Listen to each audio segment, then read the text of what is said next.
Okay class जी, तो हम discuss कर रहे थे रिन्यूएबल एनर्जी रिसोर्सेज और उसके अंदर है अब जियोथर्मल। जियो मीन्स आपको पहले ही पता है अर्थ, थर्मल मीन एनर्जी या हीट। तो geothermal energy as you know के big bang, according to big bang theory, हमारी जो अर्थ है ये आग का एक गोला थी और फिर क्या हुआ कि आस्ते आस्ते ये ठंडी होना शुरू होगी, तो जो इसकी बाहर वाली सरफेस थी वो कूल हो गई, लेकिन जो इंटरनल सरफेस थी वो अभी भी गर्म है। अभी जिस पोर्शन पे जो सॉयल है हमारी, इसको हम क्रस्ट कहते हैं, इसके नीचे मेंटल है and then innermost core, और जो कोर वाला पोर्शन है वो बहुत ज़्यादा हीटेड है, ठीक है। वो अभी भी आग का ही गोला है, आप यूँ समझिए, ठीक है। तो ये सारा according to big bang theory है कि कैसे ये एक आग का गोला था और फिर किस तरह इसने आहिस्ता आहिस्ता ठंडा होना ये शुरू हो गया। तो इसके नतीजे में क्या होता है कि जो ज़मीन से एनर्जी प्रोड्यूस होती है, अब ज़मीन से एनर्जी वोल्केनोस की फॉर्म में, यानी लावे वगैरह फटते हैं जहाँ से बहुत ज़्यादा हीट अप हो जाती है ज़मीन, और फिर जो ज़मीन के अंदर जो टेक्टोनिक प्लेट्स हैं वो एक दूसरे से अलग हो जाती हैं और उनके दरमियान में एक नई चीज़ प्रोड्यूस होती है, that's called as the volcanoes. जैसे हॉट स्प्रिंग्स, या हम कह सकते हैं कि ये गिजर्स वगैरह, इनको हम कह सकते हैं। तो हॉट चांसेस से क्या होता है, ज़मीन के अंदर से इनकी फॉर्म में, हॉट स्प्रिंग की फॉर्म में, गेजर्स की फॉर्म में, वोल्केनोज की फॉर्म में क्या एनर्जी रिलीज होती है, और वो एनर्जी हमेशा स्टीम की ही फॉर्म में रिलीज होगी, ठीक है।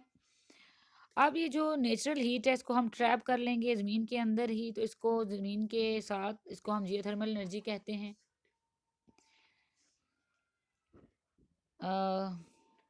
अब कह रहे हैं कि द वाटर और steam carrying geothermal energy comes up to the surface in some parts of the world such as New Zealand and Iceland. अब जियोथर्मल एनर्जी से बहुत ज़्यादा पावर प्लांट या बहुत ज़्यादा काम जो है वो कहाँ किया जा रहा है, न्यूजीलैंड के अंदर या आइसलैंड, जो कंट्रीज़ हैं इन दो कंट्रीज़ के अंदर बहुत ज़्यादा जियोथर्मल एनर्जी से फ़ायदा उठाया जा रहा है और उस पर काम किया जा रहा है।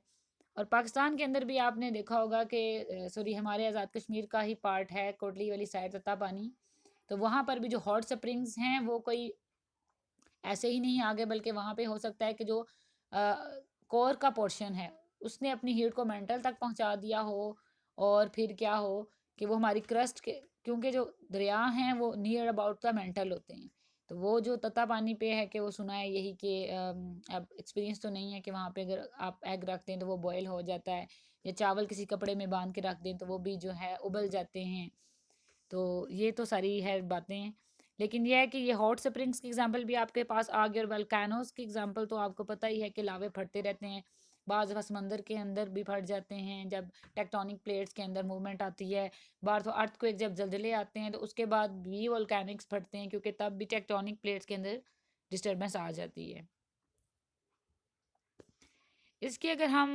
एडवांटेजेस या डिसएडवांटेज देखे जाएँ तो जो जियोथर्मल एनर्जी है वो बिल्कुल फ्री ऑफ कॉस्ट हमें मिल रही है, और हम इसे बहुत लॉन्ग टाइम के लिए इस्तेमाल कर सकते हैं इसकी स्टीम का यूज़ करके। जैसे अगर आप देखते हैं कि माउंटेनियस एरिया, उसके नीचे क्या है कि हॉट या यही बहुत ज़्यादा गर्म हो गई है उसके नीचे, पहाड़ के नीचे वाली ज़मीन, तो क्या होगा कि वो पहाड़ से जो है लावा निकलना शुरू होगा, पहले वो वहाँ से स्टीम निकलेगी, उस स्टीम को हम अपने पर्पसेस के लिए लॉन्ग टाइम के लिए यूज़ कर सकते हैं, क्योंकि स्टीम ही टरबाइन को चलाने के लिए बेसिकली जो हम रिन्यूएबल एनर्जी रिसोर्स या हाइड्रो इलेक्ट्रिक पावर प्लांट्स पढ़ते हैं, तो वहाँ पर स्टीम ही टरबाइंस को चलाती है, देन वो टरबाइंस क्या करती हैं कि इलेक्ट्रिसिटी जनरेट करवा रही हैं।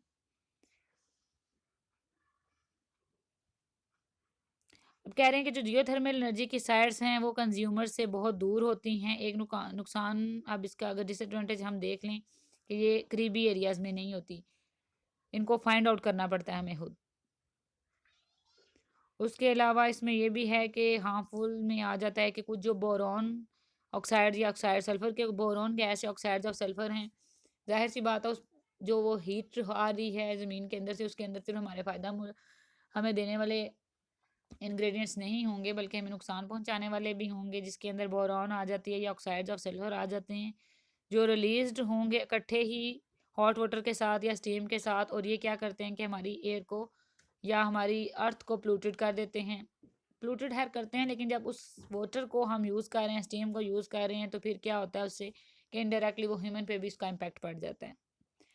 Next move to the solid waste and very last renewable resource. हाँ जी, तो यहाँ पे ये भी रिन्यूएबल एनर्जी रिसोर्स में आ रहा है।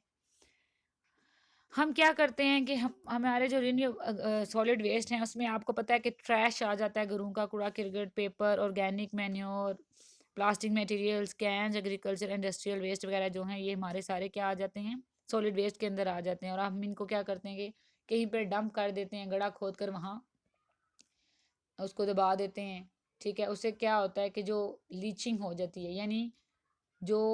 इनके अंदर पॉइजनस मटेरियल हैं वो ज़मीन अपने अंदर सीप कर लेती है और फिर उसको क्या करती है, नीचे से मूव करवाती हुई पानी के चश्मों तक ले जाती है, या फिर वो मिट्टी अपने साथ उन पॉइजनस को भी ऐड अप कर लेती है और फिर हमारे जो क्रॉप्स हैं उनके साथ न्यूट्रिएंट्स, जाहिर सी बात है वो सॉइल से लेंगी, न्यूट्रिएंट्स के साथ क्या होगा, पॉइजनस मटेरियल भी ऐड अप हो जाएंगे। तो वो जो हमारी वेजिटेबल्स हैं, हमारी क्रॉप्स हैं, हमारी एग्रीकल्चर है, वो भी पॉइजनस हो जाएगी। तो उसके लिए अब ये बता रहे हैं कि अब यहाँ पे रिन्यूएबल एनर्जी रिसोर्स के इन सब चीज़ों को वो लेकर क्या करते हैं कि बड़े बड़े टैंक्स लेते हैं। ठीक है, उन टैंक्स के अंदर इनको डालकर इनको आग लगा देते हैं। तो इससे क्या होता है कि जब आग लग जाती है तो वो नेचुरल गैस प्रोड्यूस करवा देते हैं। आपने कहीं ये बहुत पहले भी पढ़ा होगा कि जो जानवरों का फुजला है, वेस्ट मटेरियल है, इससे भी नेचुरल गैस प्रोड्यूस करवाई जा सकती है। तो ये वही उसी चीज़ में आते हैं, टैंक्स के अंदर वो हाइड्रोजनेशन इनकी करके क्या करते हैं कि वेस्ट के ज़रिए वो नेचुरल गैस वगैरह प्रोड्यूस करते हैं। और यही प्रोसेस है, जब कुदरती तौर पे भी नेचुरल गैस, ऑयल वगैरह बनते हैं, फॉसल्स बनते हैं, फॉसल फ्यूल्स बनते हैं, तो वो भी इसी तरह बनते हैं कि जब अर्थक्वेक आते हैं, फ्लड आते हैं, तो ऊपर की नीचे चीज़ें ऊपर और नीचे की ऊपर हो जाती हैं। तो फिर वो नीचे millions of the years and billion trillions of the year नीचे रहने के बाद क्या करती हैं कि फॉसल फ्यूल्स में कन्वर्ट हो जाती हैं। तो शॉर्ट टर्म में हम भी इसको करवा सकते हैं। तो ये क्या करते हैं कि पैरोलाइसिस यानी डिस्ट्रक्टिव डिस्टिलेशन या फिर बायो कन्वेंशन क्या करती है, हमें ऑयल देती है, गैस देती है। लेकिन इसके साथ साथ ये जो चीज़ है ये पोल्यूशन भी क्रिएट करवाती है, क्योंकि आपको पता है जो उसमें से स्मोक निकलेगी वो हमारी अर्थ को पोल्यूटेड करेगी। उसके अलावा आ, जो है, मैंने स्टार्टिंग में ही आपको बता दिया कि अगर अर्थ के अंदर, ज़मीन के अंदर गड्ढे खोद कर वो करेंगे तो उससे क्या होगा कि लीचिंग होगी, सीप आउट होगा। तो ये हमारे जो हैं रीन्यूएबल एनर्जी रिसोर्स आ जाते हैं। तो ये सॉलिड वेस्ट वाला ये है कि पोल्यूशन कॉजिंग है अभी तक जो हमने पढ़े। बाकी अल्दो उनसे नुकसान है लेकिन वो पोल्यूशन कॉजिंग नहीं है बहुत ज़्यादा। रीन्यूएबल एनर्जी रिसोर्सेज की बात हो रही, फॉसल फ्यूल्स तो बहुत ज़्यादा पोल्यूशन कॉजिंग हैं। अच्छा जी, अब हम इस थ्रेट से अपने आप को बचा कैसे सकते हैं? तो ये आप लोग सारे बच्चे भी इस लेक्चर को सुने और सजेशंस में दें, बताएं, अभी सारे डिस्कस करें कि हम किस तरह से अपने एनर्जी रिसोर्सेज को कंज्यूम कर सकते हैं, कंजर्व कर सकते हैं, सॉरी, कि किस तरह से हम एनर्जी रिसोर्सेज को बचा सकते हैं। जैसे है ना कि हम रूम से बाहर जाएं तो लाइट ऑफ कर दें, पानी का नल बंद कर दें जब यूज़ ना कर रहे हो। तो इसी तरह से और आप सारे स्टूडेंट्स जो हैं एक एक मुझे कंजर्वेशन ऑफ एनर्जी बताएं। ठीक है, ताकि क्योंकि अगर इसी तरह से हम अपनी एनर्जी को डिस्ट्रॉय करते रहे तो एक टाइम ऐसा आएगा कि जितने भी एनर्जी रिसोर्सेज हैं वो अर्थ से रन आउट कर जाएंगे, ख़त्म हो जाएंगे और लाइफ जो है हमारी इम्पॉसिबल हो जाएगी on planet earth. So that's all about our renewable energy resources. आज ये टॉपिक ख़त्म हुआ।